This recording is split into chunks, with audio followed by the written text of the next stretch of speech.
सुप्रभात प्यारे बच्चों। आज आप सभी लोग हिंदी में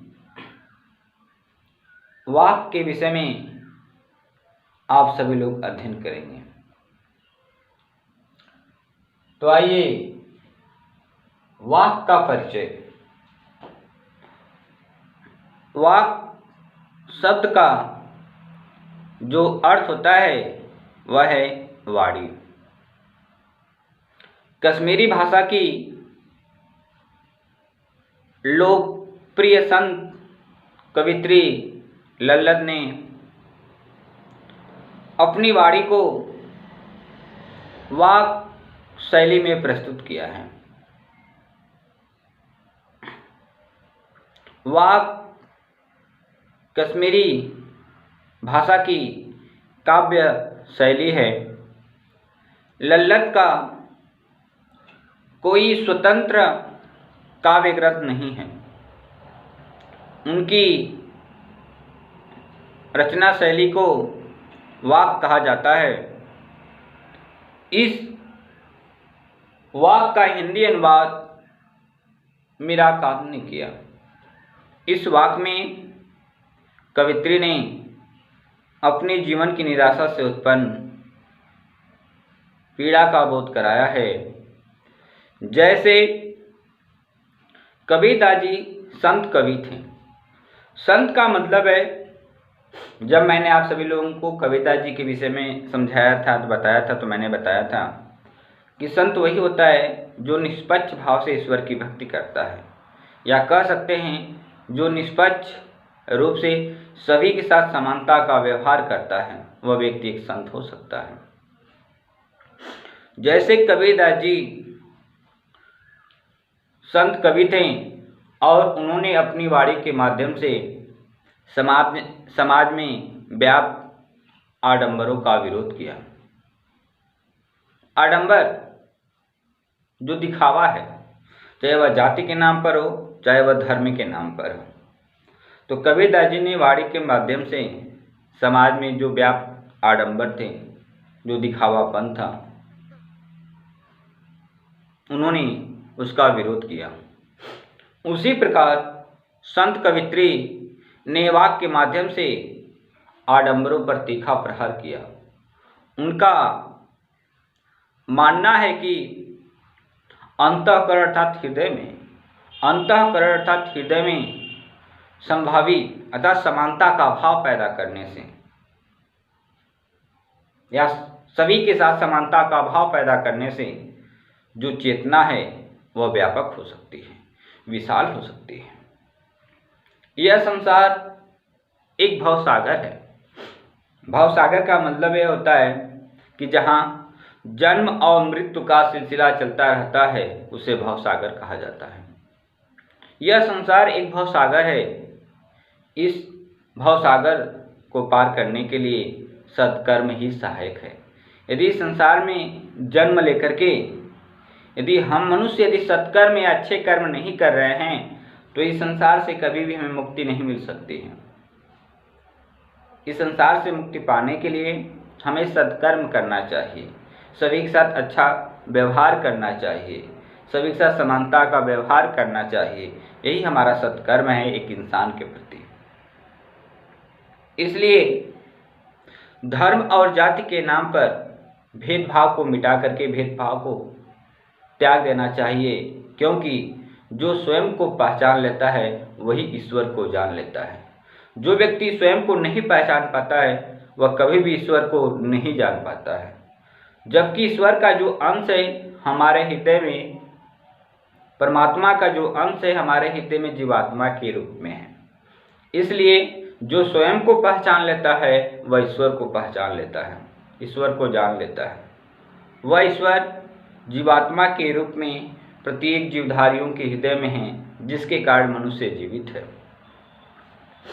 तो आपने वाक्य का जो आपने परिचय,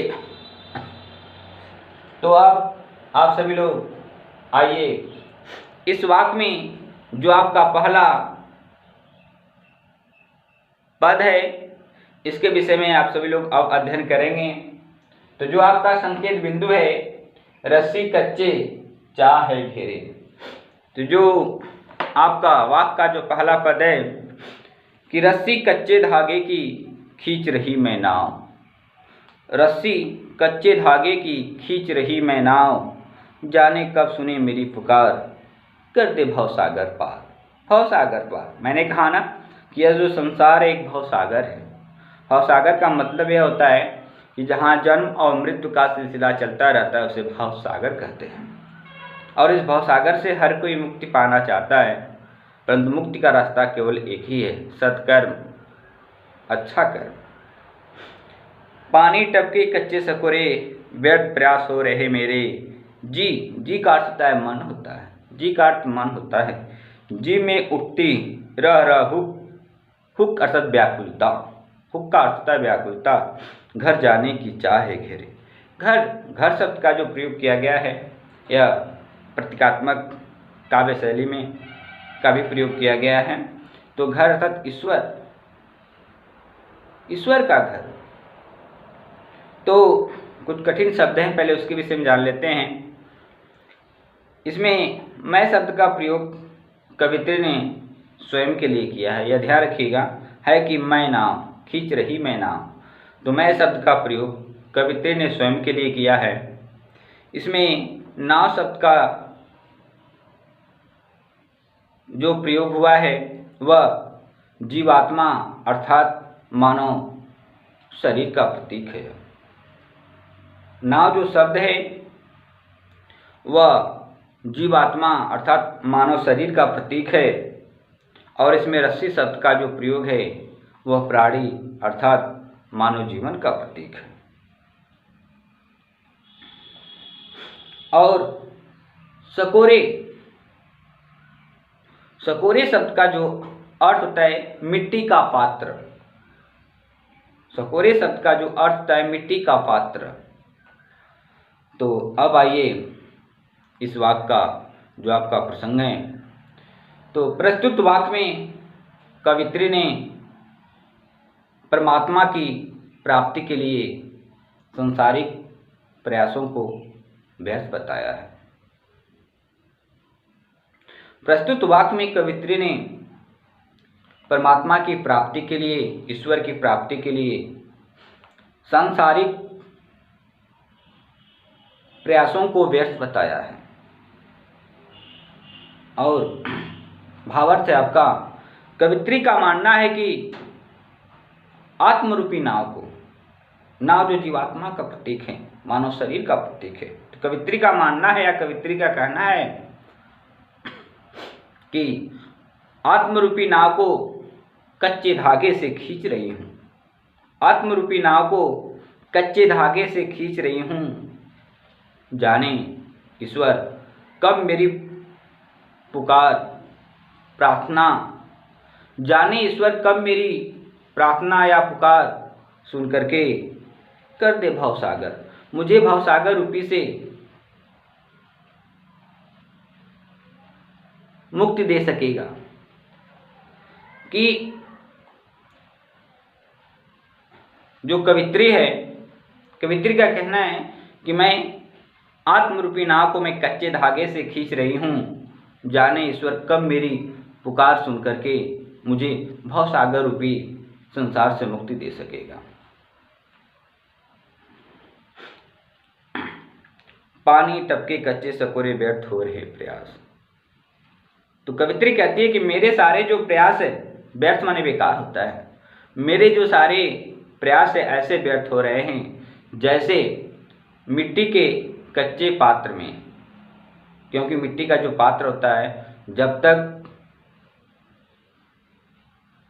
आग में उसे डाला नहीं जाता है तब तक वह पात्र जो होता है कच्चा ही होता है। तो जैसे मिट्टी के कच्चे पात्र में पानी पड़े तो वे टूट जाते हैं। मेरे मन में जी अर्थात मेरे मन, जी का अर्थ है मन, मेरे मन में रह अर्थात बार बार मुक्ति पा करके ईश्वर के घर अर्थात पास जाने की जो चाह है मेरे हृदय में, मेरे मन में उत्पन्न हो रही है। किसी न किसी तरह से वह ईश्वर के पास जाना चाहती है। इस भवसागर रूपी संसार से वह मुक्ति प्राप्त करना चाहती है। तो जो आपका शिल्प सौंदर्य है कि भाषा जो है सरल, सहज एवं मधुर है। इस वाक्य की जो भाषा है वह सरल, सहज एवं मधुर है। प्रतीकात्मक भाषा का प्रयोग किया गया है। जैसा कि मैंने बताया कि रस्सी प्राण अर्थात मानव जीवन का प्रतीक है, नाव जीवात्मा अर्थात मानव शरीर का प्रतीक है। इसके बाद रह जो शब्द है आपका, इसमें पुनरुक्ति प्रकाश अलंकार है। तो जो इसका विशेष भाव है, इस वाक्य में संसार को भवसागर माना गया है। इस वाक्य में संसार को भवसागर माना गया है और जीवन को नाव के समान बतलाया गया है। तो इस तरह से यह आपका जो संकेत बिंदु है, यह पहला जो वाक्य है यह समाप्त हुआ। जो शेष है वह अगले दिन आप सभी लोग अध्ययन करेंगे। तो जो मैंने आप सभी लोगों को वाक्य परिचय के विषय में बताया, इस तरह से जो पहला वाक्य मैंने आप सभी लोगों को समझाया, तो इसके विषय में आप लोग ध्यानपूर्वक अध्ययन करेंगे और इसका जो भाव सौंदर्य है या जो प्रसंग है, आप सभी लोग कापी पर ध्यानपूर्वक लिखेंगे। इन्हीं शब्दों के साथ आज का दिन मंगलमय।